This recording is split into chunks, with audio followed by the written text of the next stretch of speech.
As a musician, I had no idea about stage lighting. And to be honest, the sound and everything else was more important to me. But then we had a gig where all the faces were really dark despite the few lights we already had. That made me want to invest a bit more in lighting. My aim was to use as little effort as possible, as little weight as possible. Quick setup of the system and quick dismantling. No lighting technician, but also no additional effort for me during the concert. So no lighting desk that you have to operate while playing or anything like that. It also had to be inexpensive, as we rarely need our own lighting equipment. We make fairly serious music, a bit of soul, pop. I also didn't want any cheap LED flashing lights or any annoying lasers or other cheap disco lighting. Our lighting should be relaxed and enhance the impression of the music through the effect of colors and light. So I read up on the technology, how DMX works, what kind of lamps there are and what they do, also how to control the lamps via Midi and DMX automatically without a lighting technician. Because it was a lot of work and I want others to benefit from it too, here's this video for you. Let's start with the front lights. Here it was important to me that they have a wide beam angle for narrow stages and a nice warm white with a high CRI. CRI means color rendering index, and the higher it is, the more natural the light looks. I opted for the Varytec Theater Spot 50 from Thomann Musique. They are small and light, have an adjustable lens and a nice warm white, and enough power for smaller stages. I can dim the lamps via DMX. They are simply plugged onto speaker stands using this adapter. The stands are very light, but you can still extend them to just over 2 meters high. That's enough to place the lamps above our heads so that everything is bright without shadows. I have 2 of the Varytecs on the left and right. That should be enough for a basic brightness of the stage and that you can see the musicians well without shadows. Now to the colored spotlights. Without fog or haze on the stage, which we don't want because of the additional machine, colored lights only work if they are reflected. Sometimes a stage is completely black, so you need an independent reflector. That's why I opted for the Stairville Vintage Bowls, also a Thomann brand. They look cool and have a large reflector so that the audience can always see the color, at least on the lampshade. The retro/soul look goes well with our music, and you can control these lamps with DMX. In addition to red, green, and blue, they also have amber LEDs. This gives the colors a pastel look. I used microphone stands to avoid having to place large stands on the stage. These are then screwed in place with 3/8" wheel nuts. I found these on Amazon. Very cool and simple. Stands with metal plates as a base would be even better, but they weigh 3 times as much as these tripods, and we want to save weight. I have 2 of them in use. A little story, by the way. I looked at these lamps at Thomann in the small village of Treppendorf near Bamberg before buying them. I got great advice there. Thank you. But the real kicker was when Hans Thomann, the owner of the world's largest online music instrument retailer, stood behind me and asked me if I was getting good service. The man is a legend and also a billionaire, and still customer-oriented and approachable. Crazy. The vintage bowls look great, but they only emit a few colors onto the wall in the stage. That's why I decided on a 5th spotlight to shine on the back wall and ceiling and to reinforce the impression of the vintage bowls with the colors on stage. This is a compact moving head from a no-name company in China. It is very versatile.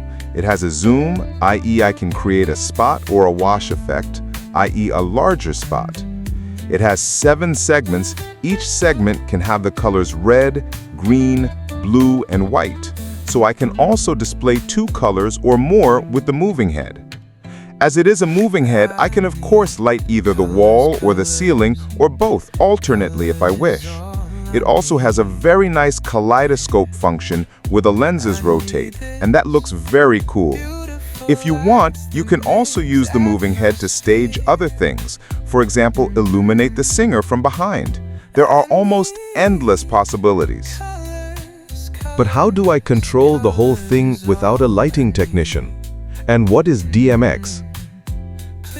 DMX is a data protocol, similar to Midi, via which the spotlight receives digital commands. It is typically transmitted via 3-pole XLR cables, but there are also 5-pole versions.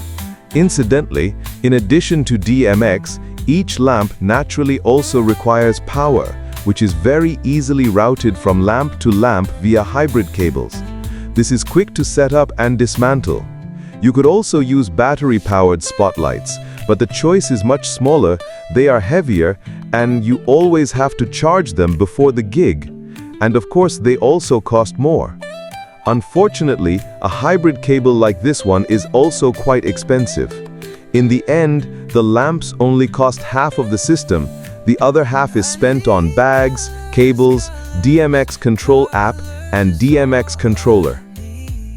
Where does the DMX signal come from? It comes from a small device, an Ethernet to DMX controller. Here, I have one from Peak Night, a company from China. I only ordered it as a test, but it works really well and reliably. It's connected to the router here in the house via an Ethernet cable. The USB-C cable is only for the power supply. I use my iPad for control via Wi-Fi. The iPad is connected to the small Ethernet to DMX controller via Wi-Fi. iPad to Wi-Fi, Wi-Fi to router, router to controller. I have the Photon 2 app on my iPad, which I use to set up my spotlights and control them. I can now save each light scene as a preset. But do I always have to use the app during the performance and play the keyboard at the same time? No, the lighting scenes can also be called up using a Midi command. I use the Setlistmaker app for my setlist and sheet music. It can send Midi commands when I change songs. This Midi command then triggers a light scene in the Photon 2 app, so I always get the right light for the song automatically. As a little bonus, I have integrated a 4-way MIDI Bluetooth switch. This allows me to call up special light scenes, e.g., a blackout after the song, or a scene for the break. This switch is also connected to the Photon 2 app via Midi. Since Photon 2 also works in the background, I can operate Setlistmaker as usual, and Photon does its job in the background. Very cool. A few words about the Photon 2 app.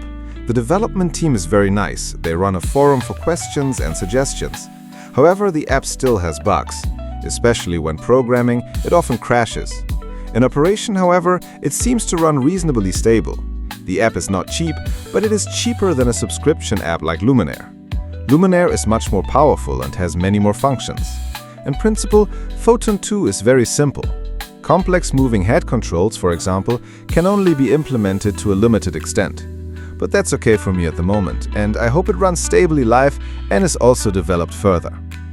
Yes, that's it. That's my new lighting setup, packed here in bags. Compact, light, quick to set up, easy to control without a lighting technician, inexpensive, and still impressive for me. Thanks for watching. Have fun creating your individual lighting concept.